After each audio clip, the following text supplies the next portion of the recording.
On an average school day, Haruka is sitting alone at his desk because he is a total loner. He is well aware that he is a loner, and as a matter of fact, he enjoys being alone since his only other option would be to hang out with his classmates, and he freaking hates them. There are a bunch of groups in the class, including the delinquents, the popular girls, the gym bros, and then there's the other people no one cares about. Haruka doesn't belong in any of these groups, and he is fine with that since he has a lot more time to read his books with no friends, but his reading session is interrupted when bright light appears beneath him. It looks like a summoning circle is spawning beneath the students, and for a moment Haruka got excited because he knows this means he gets to go on an isekai adventure, but then he realizes that he's been getting too much screen time for a loner. And if he knows anything about isekai, that means he's going to get screwed over somehow. He's not about to let himself become a victim before GTA 6 drops. So while the portal is still loading, he walks up to the door and tries to leave. Unfortunately, the door seems to be bolted shut with magic, so no matter how much force he uses, he isn't able to get out of the room. The portal is almost done loading, so his classmates begin disappearing, fading away, and as a last-ditch effort to avoid his otherworldly fate, Haruka decides to crawl into the ceiling vents to wait out the summoning circle. He jumps up and manages to crawl his way into the roof of the class. But just when he thought he was safe, the summoning circle followed him through the roof and he ended up getting summoned anyway. It sucks that he couldn't stay on Earth, but since he already knows how this kind of thing goes, he expects some kind of fat king or pretty princess to show up soon and ask for his help or something. However, that's not what happens as Haruka sees a bald old man frantically waving his arms around and panicking at the sight of Haruka. Apparently, the old man is God, and he was the one in charge of the summoning and has already sent all of Haruka's classmates off to the other world. But because Haruka came up with the idea to hide in the ceiling, while he still ended up getting summoned, his summoning was delayed, so God needs to send him to the other world quickly before he gets in trouble for this mess. He tells Haruka that he will get abilities to help him in the other world, but since he's late, all the good abilities have already been chosen, so the only things remaining are all the leftover ones that no one wanted. To list a few, he has the option of picking skills that equate to Minecraft Villager, gambling dice, contact lenses, and a stick. And to make it worse, he only has a limited number of skills he can choose, so Haruka begins taking out his anger on the god for summoning him here and only having trash skills left. The god knows he messed up, but he didn't graduate from God University just to get yelled at by a high schooler. So he tells Haruka that he will give him all the remaining trash skills as an apology, but he doesn't want to see his ugly face around here anymore, so he teleports Haruka to the other world immediately. It's cool that he gets to have more skills than normal, but that doesn't do him much good if he gets tossed out into the woods as soon as he arrives. He's never lived in the woods before and he has no supplies, but then he notices a pouch on the floor and it turns out that it's a part of the Minecraft Villager skill, and the pouch allows him to store an unlimited number of items in his inventory. There's also a bunch of starter gear in there, so at least Haruka isn't going to be doing this without equipment. After he's got his stuff on, he decides to check his stats, but thanks to the gambling dice, he needs to roll a number to get stat points. He just goes with it and throws the dice on the ground, so as a result he ends up with a score of M, and he has no idea what M means, so he just decides to put the M points all into his luck stat.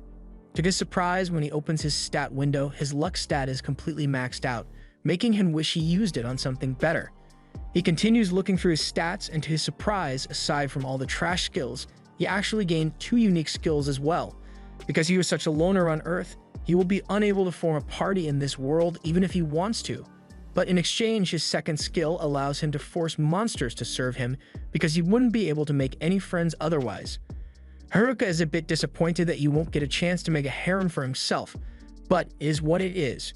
Right now, he's more concerned with the fact that he doesn't see any of his classmates nearby, and he finds that strange since this is supposedly the starting location. But then again, he never cared about them before, so why would he care about them now? Right now, he needs to focus on getting supplies so he can live a good life out here in the woods, but that's a lot easier said than done when he can barely see anything with all the trees in the way. At this rate, it won't be long before he runs into a monster accidentally, and if that were to happen, he would be a dead man for sure. Just then, Haruka remembers that he has a contact lens skill, so he puts on the contact lenses and suddenly he can see all kinds of information about his surroundings. It turns out that the contact lenses come with an inbuilt appraisal skill, and with it, he is able to easily traverse the forest and find some mushrooms that he can eat without dying. He decides to pick some, and thanks to his villager bag, he can take as many as he wants. He then goes over to the river nearby and uses his bag to fetch a little water to drink. But once he's done with that, something else catches his eye, so he wanders back into the forest where he finds a little cave. It looks too interesting for him to ignore, so Haruka says a little prayer in case there's a monster here that will attack him. And after that, he begins exploring the cave. Luckily, it looks like there aren't any monsters here, and this place is quite spacious, so he decides to make this his base of operations. He pulls out a tent and a magic lantern from his bag to set up camp, after which he then proceeds to light a small fire with his temperature control magic so he can stay warm for the night. Coincidentally, using his temperature magic once allowed him to unlock a new fire, and being wary of monsters made him acquire several detection skills as well, but Haruka's only attack skill is a stick, so he still needs to figure out a way to defend himself. The next morning, Haruka wakes up with a jolt, so nervously leaves his tent, and to his relief, it looks like there weren't any monster attacks overnight. He is safe all thanks to the anti-monster properties of his useless skill items. But even if he is safe from harm, it doesn't mean he's safe from her hunger, so he busts out a frying pan and cooks up some of the mushrooms he gathered yesterday. And if you're wondering where he got the frying pan, it was just sitting there in his villager bag along with a full set of kitchen knives and some beef jerky. So far, that bag has been the most useful thing in Haruka's arsenal, so he wonders what kind of villager stocked it up before he got it. In any case, now that he has eaten, he needs to figure out what he's going to do from now on, so he heads outside and takes a little walk to think. For now, that cave will work well as a base of operations, but Haruka still needs to worry about finding a reliable source of food and creating safety measures against any monsters that may try to attack him in this world. Fortunately, with his contact lenses, it shouldn't be too hard for him to gather enough food to last for a while as he finds some more mushrooms and some herbs almost immediately, but he still has to figure out a solution to his monster problem. Just then, Haruka's detection skill kicks in, and he notices something going on nearby, so he decides to go check it out and is horrified once he realizes that the noise was caused by goblins. It would be bad enough if it was one, but there's two of them, and they both have strength stats that are higher than his own. He wonders if he will be able to take them down with his current strength, and he contemplates running away, but the fact that he is living in this forest means he will eventually have to fight the goblin if he wants to survive, so he chooses to get it over with while he still has the element of surprise.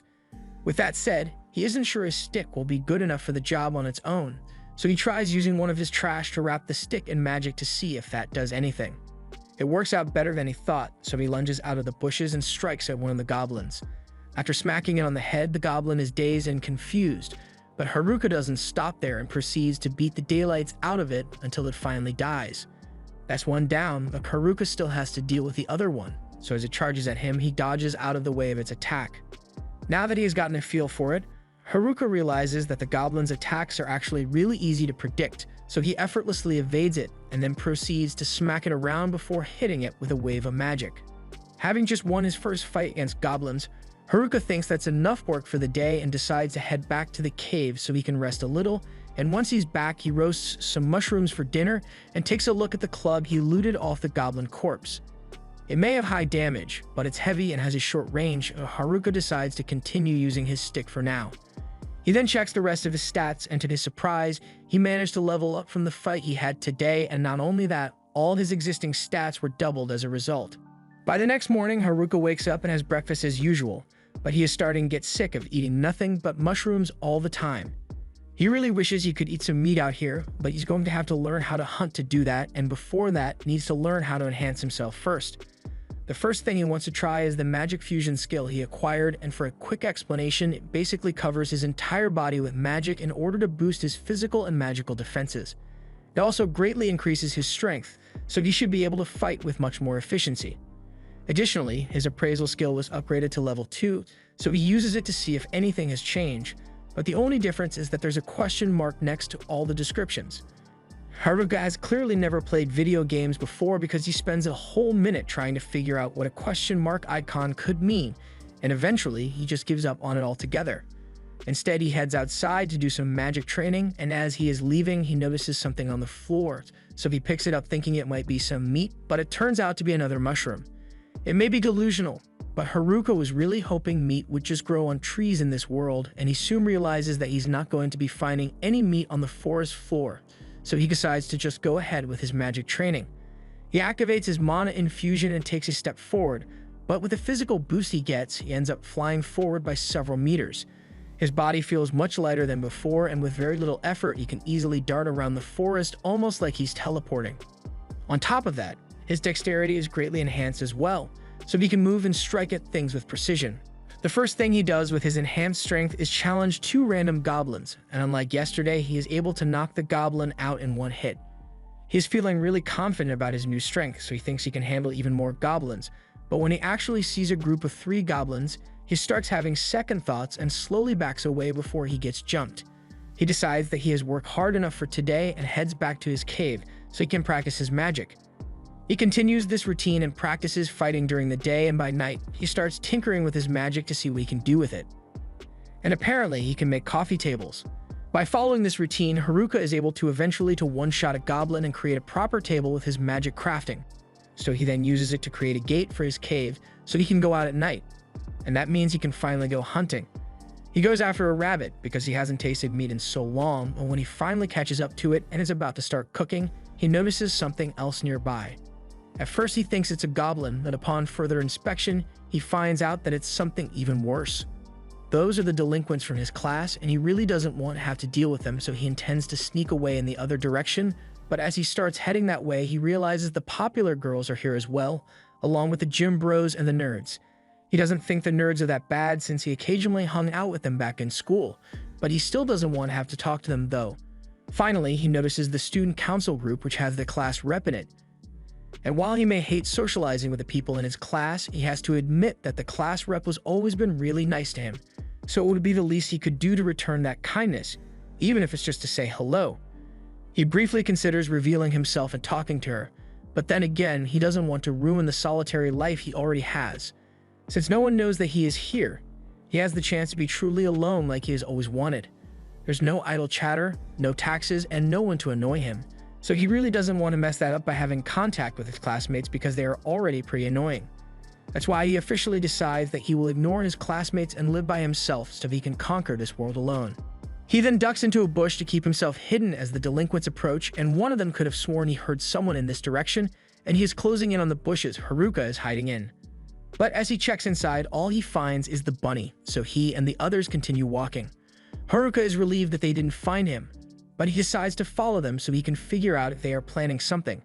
He listens closely as the delinquents have a highly intellectual conversation about their class VP's chest, and Haruka is disappointed because he thought he would at least learn something useful from them. With no laws to stop them, Haruka is a little worried about what the delinquents might do to the girls, but he's sure the class rep will put a stop to whatever they are trying to do because she always does. However, Haruka soon overhears the delinquents talk about using a nerd called Tanaka for his ability so they can do whatever they want. The delinquents then get up to head back to camp, and Haruka can tell that they are up to no good, but he can't bring himself to intervene because that would require social interaction, and he is firmly against that.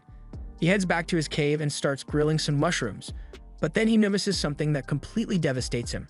His loner skill just leveled up, meaning even his status board recognizes him as a loner.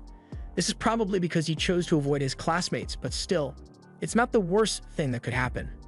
If anything, he would like to level up more because his overall level is still only 3. The main reason for this is that he has 2 skills that he can't level, his Jack of all trades and dummy skills. To be honest, he's not even sure what the skills do. Jack of all trades probably means he will be good at most things he tries, but he will never be able to become a master in any particular craft, and that's pretty straightforward. But as for the dummy skill, the best explanation Haruka can come up with is something to do with puppets, but he's not sure about it. He decides to give up on trying to figure it out for now and just eat his dinner, but he still really wishes he had some meat. Haruka calls it a day and goes to bed for the night, but as he is trying to get some sleep, he hears a huge ruckus outside, and he can't just ignore it, so he gets up to figure out what's going on. As he left his cave, he was expecting to see the delinquents up to no good again, but to his surprise, it was actually the nerds this time. They are currently fighting a bunch of goblins, and it looks like they are having a bit of trouble, so Haruka considers helping them out, but he changes his mind once he sees their stats. They've got skills that are way better than his, and they are all level 16 while Haruka is still level 3. He figures they'll be alright without him, so he turns to walk away, but just before he leaves, he spots 2 goblins sneaking up behind the group, and the nerds are already struggling as things are, so if they get attacked from behind, and they'll be wiped out for sure. Haruka is still on the fence about whether he should help them or not, But then he remembers the time the nerds shared their holographic Charizard with him, and he then decides that they are worth saving. He runs out of the bushes with a stick in hand, and he easily one-shots both goblins in one swing. He then turns to the nerds and asks them if they are alright, and the nerds are fine, but they are shocked to see Haruka out here. Once they've gotten reacquainted, the nerds thank Haruka for his help, but he is having a hard time communicating with them since he hasn't spoken to real people for a long time now. He eventually takes them all back to his place, and the nerds are all amazed by how nice the interior is considering it's a cave. Haruka explains that he learned a little earth magic and crafting to help with the remodeling, but the nerds still think it's impressive that he did all this by himself. Haruka prepares a drink for them all and asks why they were out in the middle of the woods so late at night. The nerds suddenly fall silent when the topic is brought up, and after a few seconds, they tell Haruka that they are actually on the run from the rest of the class right now. It all started after the class first got isekai'd here, and at first everyone was just surprised by everything that just happened, but they were soon faced with the reality that they are stuck here, and they started freaking out over it. A few of them were more calm about the situation, like the popular girls who seemed like they were more annoyed than scared, the jocks who were trying to figure out what to do but knew nothing about isekai, and the nerds who were totally within their element. The class rep was just as confused as everyone else, but she has the common sense to realize that crying in an unknown forest is a good way to attract unwanted predators and get them all killed, so she tries to get everyone to quiet down. However, it was too late as a group of goblins had already found the class, and the class rep has no idea how to handle these monsters, so she starts freaking out. Everyone else is freaking out as well, even the delinquents, but the nerds know someone has to handle this, so they all activate their skills so they can take down the goblins. The gym bros join in to help, and soon enough, all the goblins have been defeated, but it still isn't safe to be out here, so the class rep gets everyone's attention and says they should all find somewhere safe to stay before they get attacked again. A little while later, the class settled on setting up camp by the river, and the nerds took it upon themselves to teach everyone how to survive in this world with all the isekai knowledge they possessed. The duties were evenly divided among all the members of the class, and everything seemed like it was going well until the popular girls suddenly said, "Nah, we don't want to do any work." The class rep tried to convince them that the work was necessary, and all they had to do was help set up the tents, but the girls just didn't want to bother with it. And since the popular girls weren't doing anything, the delinquents decided that they would be lazy as well, leaving the class rep and the nerds to do all the work instead. On top of that, the nerds went out of their way to handle all the monsters that would try to attack the camp, and while it seemed like a lot of work, they had to do this for their own sake. Back in the White Room, the nerds saw two particularly disturbing skills get chosen. One was the charm spell that grants control over people, and another troubling one was the puppeteer skill, which pretty much does the same thing. They knew that one of the delinquents possessed the puppeteer skill, so the nerds wanted to level up quickly in order to be able to defend themselves against the delinquents. However, at night, the delinquents would go out and slay monsters as well, but only for the sake of leveling up so they can use their skills. And while the nerds were eavesdropping on them, they began talking about how they will turn the girls into their slaves once they have enough levels to use their skills. The nerds realized that this would mean a lot of trouble, so they went to warn the class rep about it. However, just a few days later, the delinquents have leveled up enough to use their skills, and the class rep just so happened to be nearby, so they planned to make her their first victim. However, they ended up getting jumped by the nerds, and once they were down, their skills were sealed away, so they wouldn't be able to cause any harm. Now the delinquents are basically powerless, and as you would expect, the girls didn't take it well when they found out about the plan the delinquents had made, so the delinquents were kicked out of the camp. That would have been the end of it, but the delinquents were petty, so later that night, while the nerds weren't around to beat them up, the delinquents attacked the camp just to mess with everyone and ended up burning everything to the ground. Once there was nothing left, the delinquents retreated back into the forest, and by the time the nerds returned to camp, they were devastated to discover that all their hard work had been destroyed. Worse yet, the popular girls somehow blamed them for all the destruction and were giving them a really hard time for antagonizing the delinquents. The class rep stood up for them and reminded everyone that the nerds are the only reason they've been surviving out here so far, and the nerds appreciated the class rep having their backs, but they couldn't spend another minute in a camel full of such ungrateful people, which is why they all went on the run. After hearing the whole story, Haruka feels really bad for them, so he decides to host a feast of mushrooms for them that night. He actually enjoyed spending time with other people for once, but by the next day, the nerds had to leave because they planned on heading downstream to find a village and start their lives as adventurers. They offer to let Haruka join them because they consider him a friend, and while Haruka thinks of them as friends as well, he still has to decline their offer because he believes his trash skills would only hold the nerds back. With that said, he is also a bit worried about the situation at the class camp, mostly because the class rep is still there, and she's the only other person in the class that he likes, so he decides to go check it out. Along the way, he randomly runs into a kobold, and the thing bites him a lot, but ultimately, he manages to kill it and continue his journey. By nighttime, he arrived at the riverside where the class camp should have been, but surprisingly, the place is totally deserted. He assumes they must have moved somewhere else, so he uses one of his detection skills to pick up some footprints and follows them until he eventually comes across the popular girls. Of everyone in the class, Haruka hates dealing with them the most, so he tries to turn around and head home, but the girls have already started chasing him. Haruka would have no trouble outrunning them, but he stops dead in his tracks when he hears them say the word please. In all the years Haruka has known them, please has never been in their vocabulary, so something serious must have happened for them to be this desperate. He decides to talk to them after all, and the first thing the girls do is ask him if he knows where the nerds went. Haruka is hesitant to tell them because he thinks they just want to yell at the nerds some more, but on the contrary, the girls actually want to apologize to them. They now realize how much the nerds were doing for them, and they sincerely want to make amends for the way they treated them, but by now the nerds are long gone, so there's no way the girls would ever catch up to them. To begin with, they can't make it out of the woods by themselves, and they can't defend themselves from monsters, so how do they intend to find the nerds? He asks them if they have the resolve to do whatever it takes to apologize to the nerds, but the girls break down crying because they know that they'll die in no time if they are left out in the woods by themselves. They plead with Haruka to teach them how to survive out here, and he is so stunned by their sudden request that he ends up agreeing to it without thinking. As a result, Haruka's subjugate ability activates, and all of a sudden, the girls have become his subservient followers. Now all they do is blankly stare at him and finish off monsters whenever Haruka gets into a fight, and then they pull out the magic crystal and present it to him like puppies looking for praise. Haruka really isn't happy with how things are going, but for now, he notices that one of the girls has a small injury on her arm, so he hands her a healing potion he made so she can recover. However, she just uses it on him instead. He's getting really sick of how the girls only do things for his benefit now, and he is really worried about how he's going to explain this to the class rep if he runs into her, and right on cue, the class rep just so happened to be walking through that part of the woods at the moment.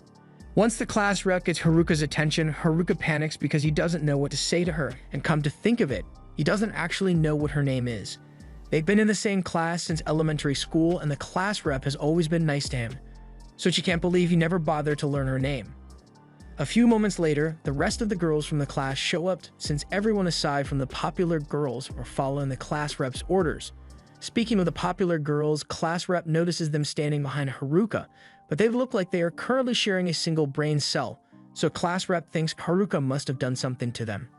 He would like to say he's innocent, but the fact of the matter is that even if he didn't mean to do it, his skill turned the girls into his servants and he doesn't know what to do about it.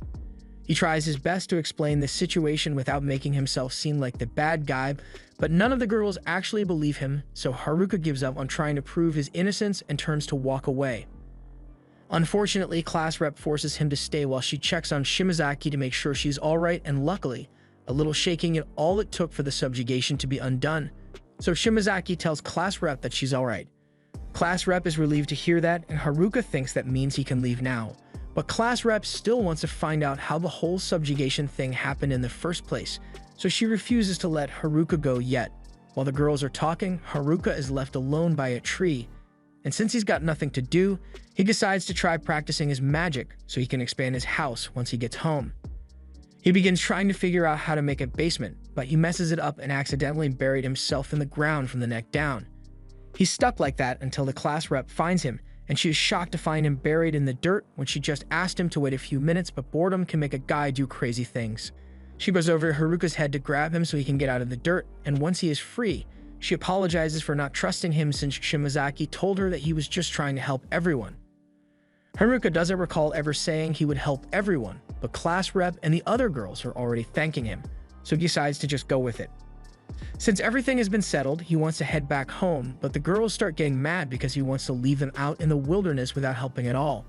Class rep realizes Haruka just mentioned having a home, so she asks him about it, and Haruka explains that he had some spare time on his hands, so he just kind of built a house.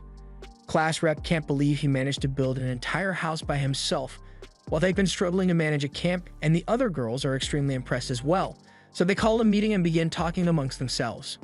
Class rep asks how many people Haruka's house can accommodate, and from the way he designed it, it would fit about 200 people, but you have to move some furniture around and empty the indoor pool though.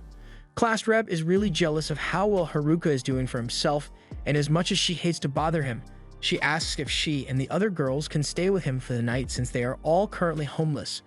Haruka freaks out because it's one thing to invite guys to stay over for the night, but this is an entire class worth of girls, and he's having a hard time controlling himself. Once he calms down, Haruka begins leading them all to his house, but because of all the time he has spent roaming these woods, Haruka is far better at getting around. One of his skills even gives him helpful pointers to keep him going in the right direction. Eventually, Haruka makes it back to his house with the girls, and after catching their breath, they are stunned by the magnificence of Haruka's house. It's been so long since they've had a roof over their heads or gotten to experience the wonders of indoor plumbing, so as soon as Haruka mentions that there's a bath over in that direction, the girls start frantically running towards it and strip down right there in front of Haruka. There's no way he can handle spending an entire night in the same room with all of them, so he sets up a tent so he can be alone and prepares to go to sleep. Just then, class rep walks into his tent because there's something she wanted to talk to him about. First of all, she thanks him for all his help because she wouldn't have known what to do without him.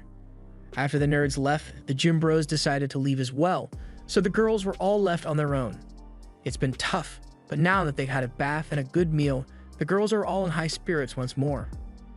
Still, even though the things worked out eventually, class rep feels like she has failed as a representative because she couldn't do anything to help the class's situation by herself.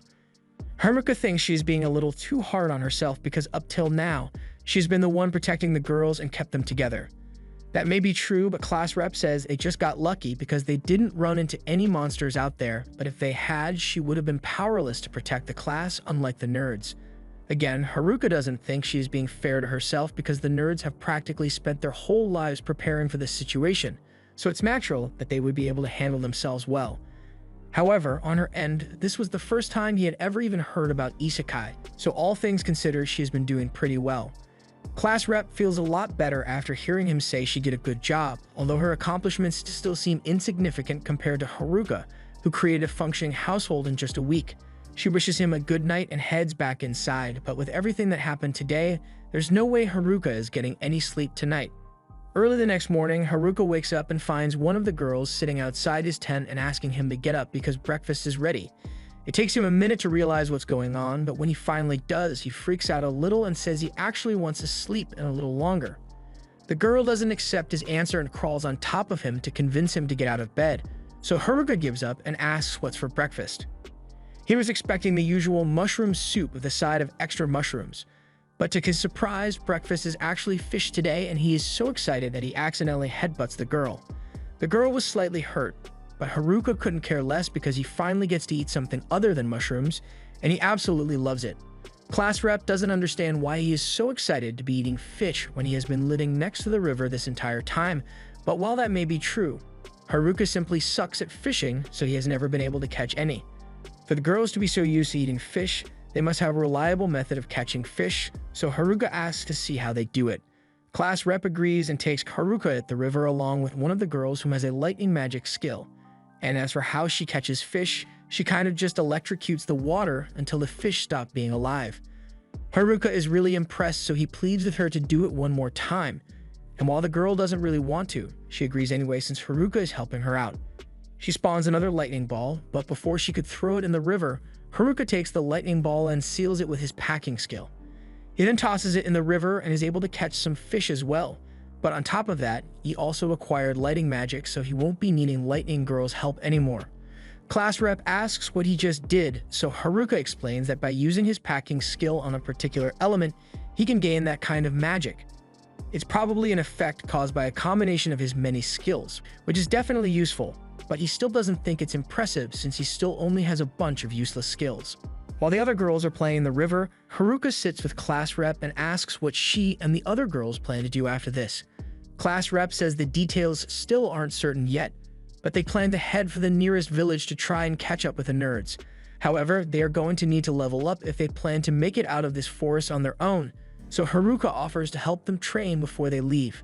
A short while later, all the girls are gathered out in the forest, and before Haruka begins his training camp, he says he would like to know what their current levels are. The girls tell him that their levels are all above 15, and Haruka begins feeling depressed because he's still only level 7 after all this time in the forest. He's honestly starting to doubt that the girls even need his help to begin with, so he decides to give them a small test and sets them up to fight a bunch of kobolds to see how well they do.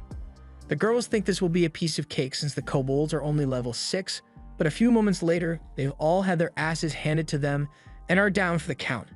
The girls had no idea that the kobolds would actually fight back, so they all head back to regroup and think of a new strategy. And for some reason, the strategy meeting is taking place in Haruka's magic tent. They can all fit since Haruka's tent is able to expand, but he still has no idea why they chose to come here. After a little deliberation, the girls head back out and they are sure they won't lose this time. Haruka is glad that they seem motivated, but he honestly doesn't think they'll be able to win this time either. Once they've left, the girl from this morning approaches Haruka and says she wants to apologize for her behavior this morning. She was intentionally getting close to him just to see if he would try to take advantage of the situation if given the chance. She admits that she didn't trust him at first, but he gave them a place to stay, food to eat, and is even helping them learn how to fight, so she feels like she can trust him, and she'll be back to wake him up tomorrow with his breakfast. Haruka is glad she trusts him and says he's looking forward to seeing her tomorrow, although he doesn't know her name, so he's just going to call her Fish Girl. The next morning, Haruka is happy to receive a fish from Fish Girl, but then he hears the other girls talking about going out to fight kobolds again for revenge. But before they can leave, class rep calls them back and says they need to train first because they are definitely going to lose again if they go back to fight now. She suggests they should practice by fighting goblins, but when they actually start a fight against the goblins, it doesn't go well for the girls. Despite this loss, some of the girls still think they are ready to fight the kobolds, although a bunch of them pretend to be sick to avoid having to fight anymore. Haruka doesn't think this is going to end well, so he is prepared to intervene if necessary. However, to his surprise, the girls actually learnt from their mistakes against the goblins and worked together to take down the kobolds. Class rep congratulates them all on their victory, and Haruka is relieved because this means the girls can handle themselves and won't need to stay with him anymore. He believes he can finally get back to his life as a loner, but class rep comes over and thanks him for agreeing to come with them to the nearest village. He knows for a fact he never said he would join them, but class rep is really insistent, so he caves in and agrees to go with her. A little while later, everyone has packed their stuff and they are ready to leave the forest, but Haruka reminds them that they don't know what they might run into out there, so they should all keep their guard up.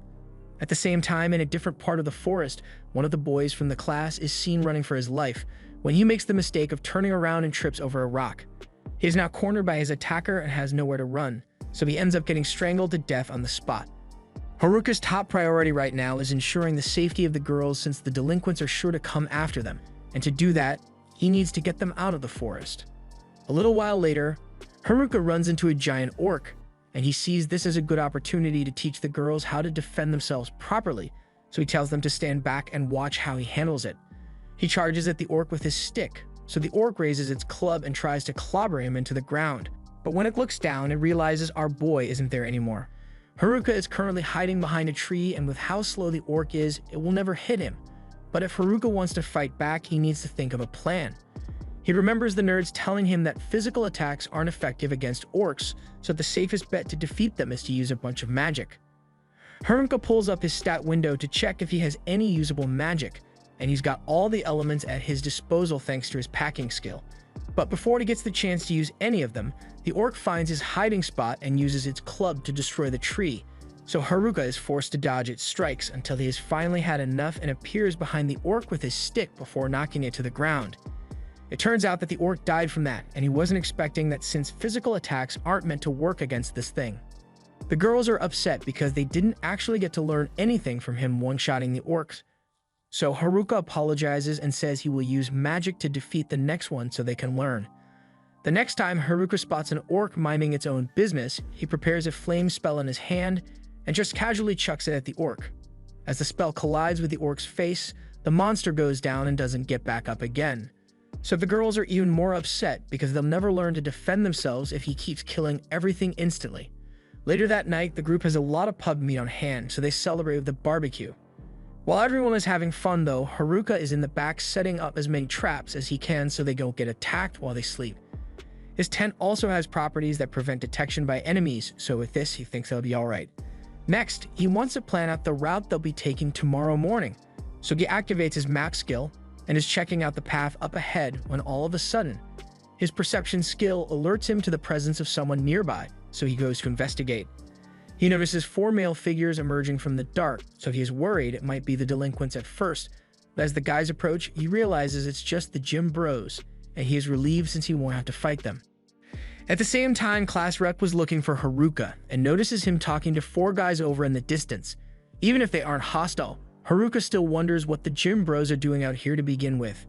He assumes they must have been after the girls, but the bros adamantly deny it and say they came here looking for Haruka. He decides to believe them, but he still doesn't understand why they were going through all that trouble to avoid the girls though. The bros explain that they can't trust the girls, and they inform him of a skill that was even worse than charm and puppeteer skills that the delinquents wanted to use. Haruka recalls seeing something about a hijack skill, and that's exactly what the gym bros were referring to. The delinquents were really vocal about all the things they wanted to do with their mind control skills, but not once did they mention anything about the hijack skill, so that means they didn't have it. And if the delinquents didn't have it and the nerds didn't have it either, then that means one of the girls must have the skill and is keeping it hidden from everyone. Haruka decides to mess with the bros a little and tells them that he may be the one with the hijack skill, but the bros don't seem that worried. In fact, they seem relieved because they know Haruka is so much of a loner that he would never actively seek out people to hijack their skills. Haruka admits that he doesn't have the hijack skill, although he does have a subjugate skill that can turn people into his pets, but he prefers not to use it. Anyway, the bros just wanted to fill him in on the dangers of the hijack skill, so they say they are heading back into the woods to keep an eye on the delinquents since they seem pretty suspicious. Before they leave, they ask Haruka to apologize to Class Rep and the rest of the girls for them since they ditched them without warning. The next day, everyone gets up and all the girls seem a lot more energetic than normal, so Haruka steps away because all their energy is draining him. As he is walking away, Class Rep comes up behind him and says she has something she wants to tell him. She nervously fidgets about and is about to tell Haruka that she is the one who has the hijack skill, but Haruka already knew about that a long time ago. He has an appraisal skill after all. Class Rep is shocked that he knew since the only people who know about her skill are the nerds. She asks why Haruka didn't say anything before now if he knew and why he still chose to help her, but Haruka simply didn't think it was that big of a deal. She asks if he's not afraid of her because hijack is a skill that allows her to steal another person's skills by killing them, so anyone would be afraid of it. But again, Haruka doesn't think there's anything to be worried about. The nerds probably weren't worried about her having the skill either since they knew about it, and while they sealed the charm and puppeteer skills from the delinquents, they left Class Rep with her hijack skill. That must mean they at least trust her to not abuse it, and the same goes for Haruka, because he knows that there's no way she could ever kill someone. Class Rep is moved to tears after hearing that Haruka trusts her that much, and Haruka thinks it's funny since she's been crying a lot more often over the past few days, but she says it's his fault she has been crying so much. The group continues traveling through the forest, and after they've traveled a considerable distance, Haruka tells everyone they can take a break for now and pulls out a box of juice to sell to the girls. Unfortunately, none of them have any money, so one of the girls offers to pay in some other way if he gives her some juice, but Class Rep puts a stop to that immediately, so the girl doesn't get any juice. After the short break, the group gets moving again, and they are currently ahead of schedule, but it's still going to be dark before they make it to the village, so they'll have to camp outside again. Just then, Haruka notices a river nearby and he thinks this is the perfect opportunity to try something out, so he asks Class Rep to look after the rest of the girls while he goes scouting. She asks if she can come with him, but Haruka wants to do this alone, so he speeds off before she can follow him. While running through the woods, Haruka activates his magic boost skill to reinforce his body, and then he casts weight magic on himself to make himself lighter. With this combination, he is able to move faster than ever before, and with enough force, he believes he should be able to fly, so he gives his theory a test and jumps high into the sky. It looks like it's working at first, but then he starts going back down, and before he knows it, he has crash landed on the forest floor. He nearly died from that fall, so he decides not to try that anymore and heads back to camp. But when Class Rep sees how badly injured he is, she gets really worried and asks what happened. Haruka explains that he launched himself up really high, but then gravity happens, so he kind of fell and nearly died. Class Rep starts yelling at him for doing something so dumb, but if it makes it any better, Haruka did manage to spot some berries while he was up in the sky, so he offers to make some juice for Class Rep, but Class Rep doesn't want any, so Juice Girl comes up to him and starts asking for juice again. The next day, everyone gets moving again and things seem to be going smoothly, aside from the girl that got lost and the orcs that they ran into. But despite these inconveniences, the group still managed to make it out of the woods together. All the girls are ecstatic to finally be out of the forest since the village shouldn't be much farther now, but Haruka is a bit on edge since they are vulnerable out in the open like this. The hills are blocking his views and he can't tell where the village is, so he looks into his stat window to see if there are any skills in there that could help his situation, and to his surprise there's a new airwalk skill. He must have gotten it from his failed attempt at flying yesterday, so he tries it out, and sure enough, he starts walking on air. Class rep notices that Haruka is gone, so she starts looking around for him and is shocked to see him floating in the air. Haruka looks down at her and says he just wants to do some scouting to make sure the road up ahead is safe. He looks out into the distance and things seem pretty peaceful at first, but then he notices a group of villagers being attacked by wolves. He comes back down and tells class rep that he didn't see much aside from a couple of people being attacked by wolves. Class rep thinks they need to go help them, but just because they are being attacked by monsters doesn't mean they are good people. All the girls think they should hurry over to save the people, but at this distance, none of them will make it in time even if they run, and what if the people turn out to be bandits or something? He personally doesn't want to take any risks that would put the group in danger, so he suggests that they should just ignore them and keep going. He begins walking away, but class rep grabs his arm and pleads with him to reconsider. She says that if the people turn out to be bandits and try to attack them, then she will fight them off, but in case they turn out to be good people, she wants to save them.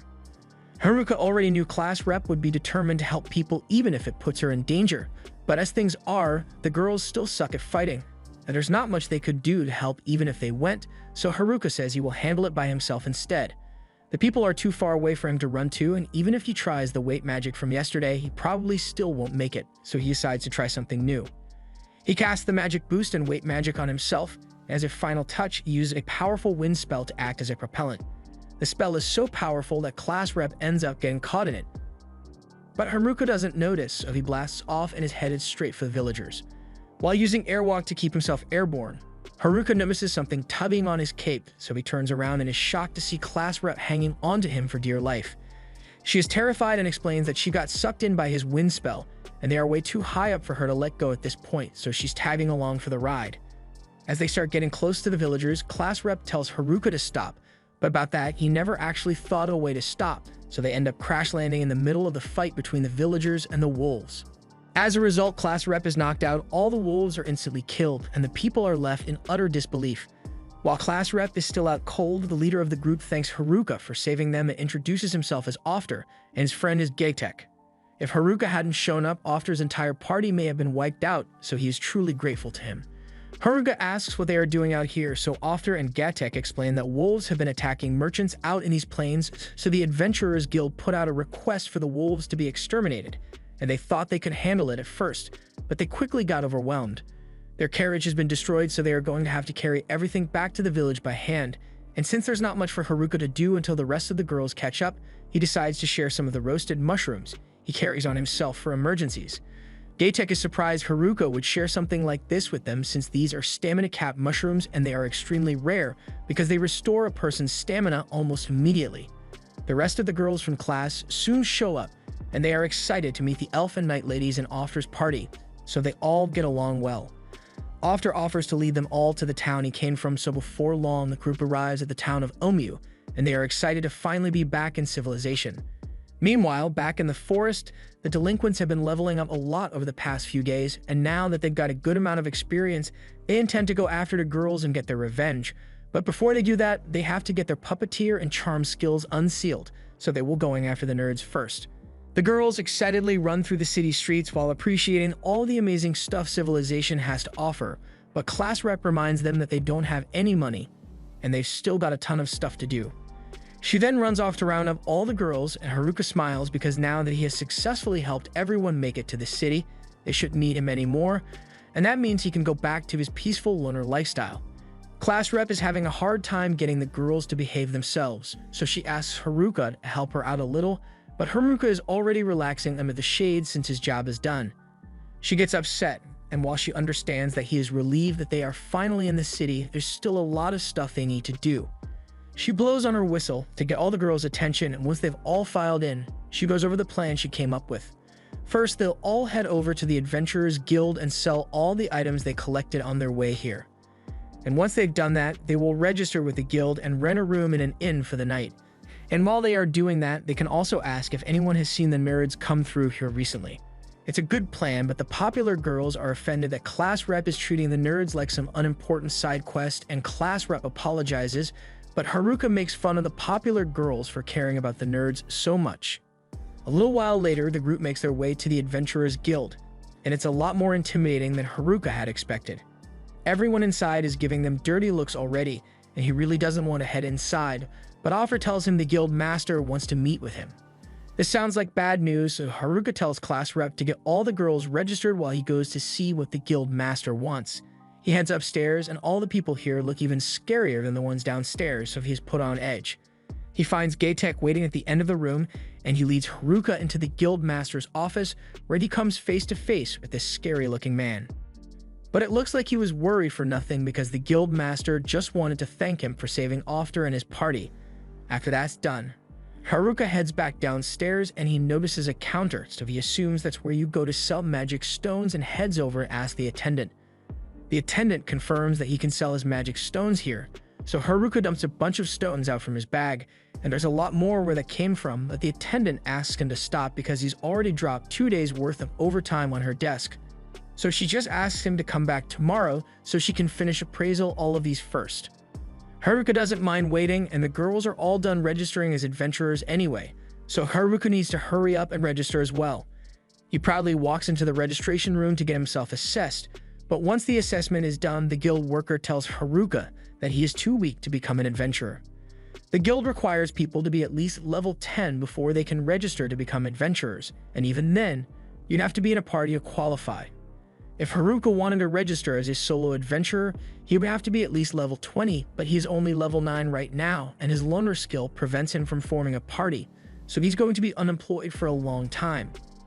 Later that night, class rep leads everyone to the lodging that the guild prepared for them, but once they finally make it there, Haruka starts freaking out because this place looks a lot like a love hotel, however it isn't, so everyone says goodnight to one another and heads to their separate room.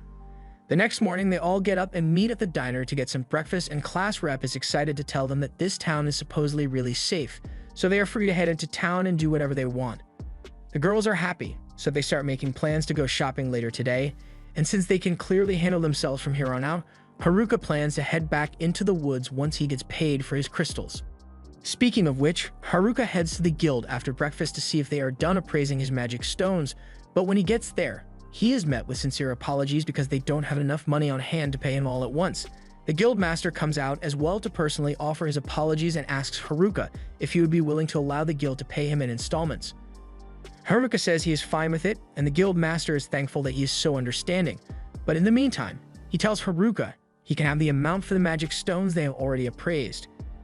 There's 8 million era in that bag, and from what Haruka and class rep have learned since arriving in Omu, the money here pretty much had the same value as money back on Earth, so Haruka just became rich. His payment is so high because he brought in more F-rank stones than the guild has ever seen, and he also defeated those green wolves, so that contributed to the payout. Since he just got a small fortune, Haruka decides to do a little shopping before heading back into the forest, and Galek says he knows a place that Haruka might want to visit. Haruka thinks he is taking him to an adult establishment, but to his disappointment, Galek was just leading him to a rundown weapons shop. This place collects specialty equipment from dungeons, and since Haruka is a bit of a special case, Galek felt like this would be a good place for him to get his equipment. The place may look sketchy, but he assures Haruka that the stuff here is really high quality. Haruka takes Galek's word for it, but he still wants to try out some of the stuff before he buy anything, and the stuff may look weird, but the effects they provide are amazing, so Haruka spends all day looking through the stuff and buys as much of it as he can afford. Just then, he notices a necklace that looks good. The only description his appraisal skill gives is that it fits 7. Come to think of it, Haruka got this same message when he tried to appraise his villager set, so he decides to ask the shopkeeper if he knows what fits 7 is supposed to mean. The shopkeeper explains that in the case of the necklace, is able to combine the effects of up to 7 items and allows the wearer to use them all at once. That sounds really useful to Haruka, and if the effect also applies to his villager set, then that means he can stack even more effects onto his equipment. It's about to begin sorting through all the items for the best effects to combine, but just then, class rep shows up and starts yelling at him for staying out so late. Haruka realizes that he has been here for a while, but he still has a lot more stuff he wants to try out. However, as he is holding one of the items, it suddenly starts reacting, and before he realizes it, all the items in front of him get combined into one. The shopkeeper is understandably pissed because Haruka hasn't actually paid for anything yet, and all the stuff cost him well over 10 million to acquire. Haruka starts panicking because he doesn't have that much money, so Galak pleads with the shopkeeper to accept Haruka's 8 million instead. The next day, Haruka is sulking over the fact that he just wasted all his money, so now he is completely broke. He would like to go outside and gather some more crystals, but people aren't allowed to leave town to hunt monsters unless they are registered as adventurers, and he already tried to sneak out with some of the girls, but class rep caught him and started yelling at him some more, and he has the perfect plan to sneak out without class rep spotting him. His villager cloak was combined with an invisibility cloak, so with this, he should be able to make it out of the city unnoticed. He sneakily walks past class rep and the other girls, and he feels bad for leaving them without saying anything. A class rep would definitely try to stop him if she found out. Haruka manages to successfully escape the lodging, and once he's outside, he makes the misguided decision to take off his invisibility cloak, so as he attempts to jump over the wall, he gets spotted by a couple of the girls that were outside, and they ask him where he's going, so Haruka freaks out and accidentally smashes his family jewels against the wall. He falls back to the ground and yells at the girls for startling him like that, but they say that he just wanted to know why he was jumping over the wall.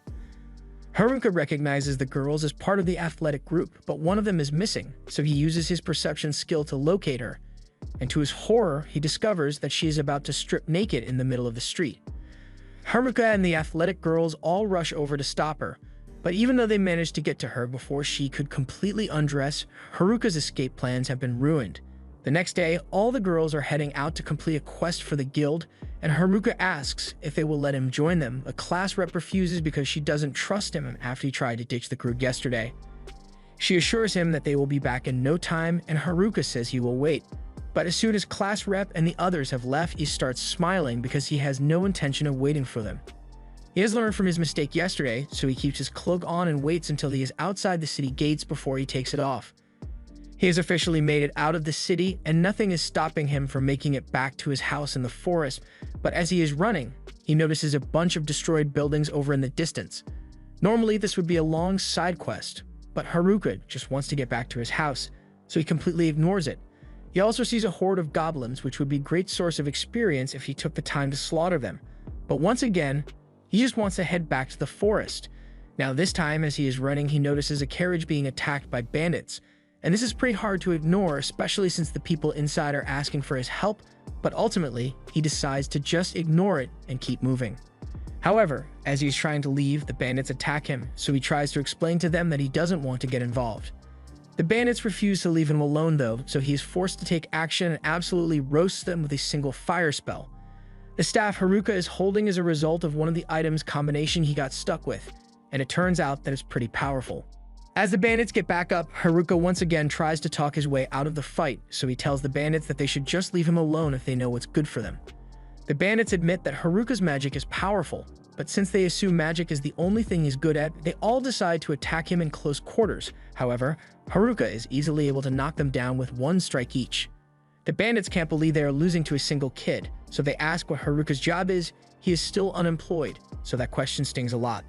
The bandits decide to check Haruka's status so they know what they are up against, but as soon as they see that he is only level 9, they decide that they can beat him if they use their weapon skills, even though they've been losing so far. Weapon skills are only available from level 20, so Haruka doesn't have any, and from what he knows, weapon skills are really powerful, so he's a little worried. The bandits begin using their weapon skills, but while it is certainly dangerous, they keep yelling out their attack before they use it, so Haruka is easily able to dodge until they all pass out from exhaustion. Just then, he notices a girl approaching him from behind, and this is the last thing he wanted because this looks like an unskippable side quest. The girl's name is Marielle, and she is from a noble family, so she wants to thank Haruka for helping her, but now that she thinks about it, Haruka did try to ignore her at first, so she's not sure if she should be thanking him. Regardless of his initial intentions, she still really appreciates him stopping to help her, and she has a favor to ask of him. Her father is the lord of a certain city, and she was hoping Haruka would accompany her back to the city since she fears for her safety. Haruka doesn't want to at first, but she mentions something about rewarding him for his help, so he decides to go with her after all. Along the way, Marielle asks him where he was coming from when he met her, so Haruka begins ranting about the shitty city he just came from. Because the guild didn't have enough money to pay him, they refused to register him as an adventurer, and the city wouldn't even let him leave without a permit. By now, Mariel realizes which city he is talking about, and she begins crying because she hadn't realized how little Haruka thought of the city her father runs. After seeing her reaction, Haruka realizes that she is the daughter of the Lord of Omiyu, and that means this carriage is heading back there, so he really regrets agreeing to escort her. Meanwhile, back in the forest, the gym bros and the delinquents are squaring up for a battle because the gym bros refuse to let the delinquents do anything bad to the girls, and the delinquent leader has no problem with murdering the gym bros if he has to, but as he raises his sword, he gets stabbed through the back. Both the gym bros and the delinquents are shocked to see this, but as the rest of the delinquents try to avenge their friend, the first one to attack just gets stabbed as well. The last two decide to strike at the same time for better odds of winning, but the unknown attacker is easily able to take them down as well. After seeing this, the gym bros realize they are outmatched, so they attempt to run away, but the assailant is too quick for them to escape, so he appears in front of them and begins menacingly walking forward. Meanwhile, Haruka has just been dragged back to town by Mariel, and he really didn't want to come, but Mariel started crying, so he decided to go with her just to be nice. Once he arrives at the Lord's house, Mariel leaves him alone for a minute, so he takes a look around. And it certainly looks like a nice house, but that has nothing to do with Haruka, so he immediately starts heading for the front door so he can leave. However, before he can do that, Mariel gets back and she's upset that he's trying to leave because she specifically asked him to wait while she changed her clothes. She tells him to just wait a little longer because she still has to do something to thank him, and Haruka doesn't want to, but since she is so insistent, has no choice but to listen.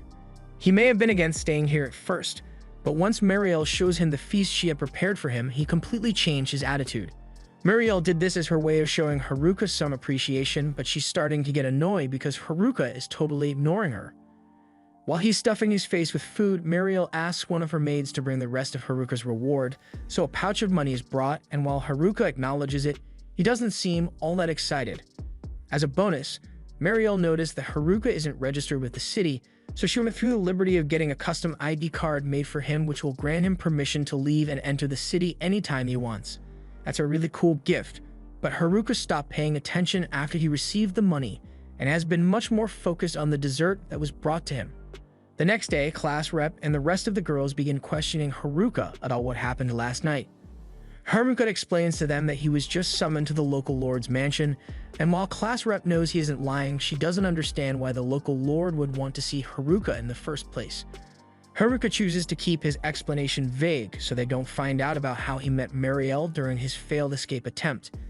Eventually, the girls let it go and decide to go out on a mission.